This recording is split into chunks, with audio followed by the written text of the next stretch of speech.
قرآن کریم سورت نمبر 33 سورت احزاب آیت نمبر 21، رب کائنات نے 3 شرطیں لگا کر فرمایا کہ رسول پاک علیہ السلام کی زندگی بہترین نمونہ ہے۔ لَقَدْ كَانَ لَكُمْ فِي رَسُولِ اللَّهِ أُسْوَةٌ حَسَنَةٌ، پیغمبر اسلام کی زندگی آپ کے لیے بہترین نمونہ ہے۔ اور ساتھ آگے 3 باتیں ارشاد فرمائیں، لمن کان یرجو اللہ والیوم الآخر وذکر اللہ کثیرا، گویا سمجھایا کہ اس بندے کے لیے یہ بہترین نمونہ ثابت ہوگی جو اللہ سے ملاقات کی امید رکھتا ہو، یوم آخرت پر اس کا ایمان ہو، اور اللہ کو کثرت سے یاد کرنے والا ہو۔ کیونکہ قرآن کریم میں اللہ کو یاد کرنا نہیں، کثرت سے یاد کرنا مومن کی نشانی ہے، بلکہ تھوڑا یاد کرنا تو منافق کی نشانی ہے۔ وَلَا يَذْكُرُونَ اللَّهَ إِلَّا قَلِيلًا، یہ منافق کے لیے آیت اتری ہے کہ وہ اللہ کو تھوڑا یاد کرتے ہیں۔ اللہ رب العزت کو کثرت سے یاد کرنا، میرے دوستو، اصل ذکر اللہ کی شکل تو ذکر اللہ ہے، جو ذکر اللہ کی شکل ہے، جو ہمارے اکابر، ہمارے مشائخ، ہمارے بزرگوں سے ثابت ہے۔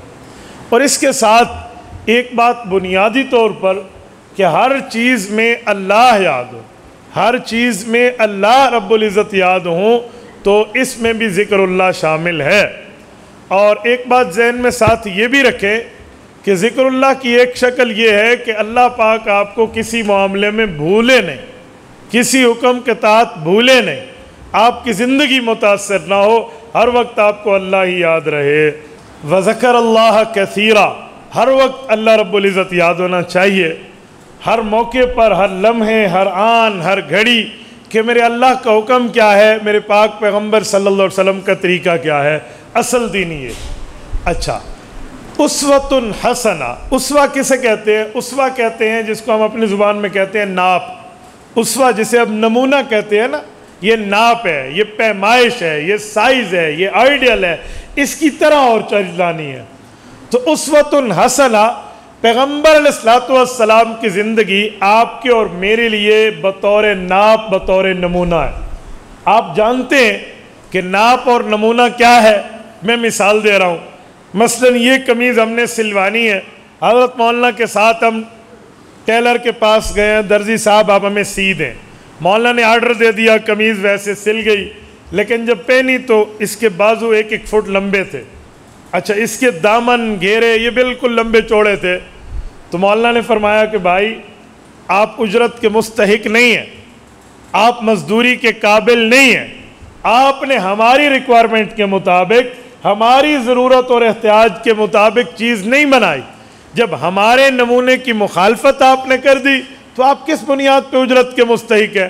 اب اگر درزی یوں دلیل دے کہ مولانا آپ بزرگ آدمی ہیں، یہ بہت مہنگا کپڑا ہے، 1000 روپے گز ہے، میں نے 2 گز زیادہ لگائے ہیں، قیمتی قمیض بن گئی ہے، بہترین فٹنگ بن گئی ہے، زبردست اس کی سلائی ہو گئی ہے، اب یہ قیمتی بن گیا ہے، تو مولانا سمیت کوئی عقل مند اس دلیل کو تسلیم کرے گا؟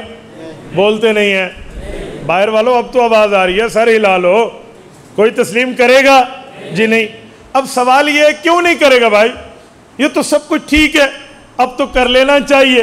مولانا کہیں گے جی قیمتی ہے، اعلیٰ ہے، ردی ہے، جید ہے، مجھے اس سے غرض نہیں ہے، ہماری ضرورت کے مطابق ہے تو اعلیٰ ہے، ہماری ضرورت سے ہٹ کے ہے تو کتنا قیمتی کیوں نہ ہمارے نزدیک اس کی قیمت نہیں ہے، کیونکہ جو ہم نے ناپ دیا ہے، ہم نے آپ کو نمونہ دیا ہے، اس کے مطابق آپ نے نہیں بنایا۔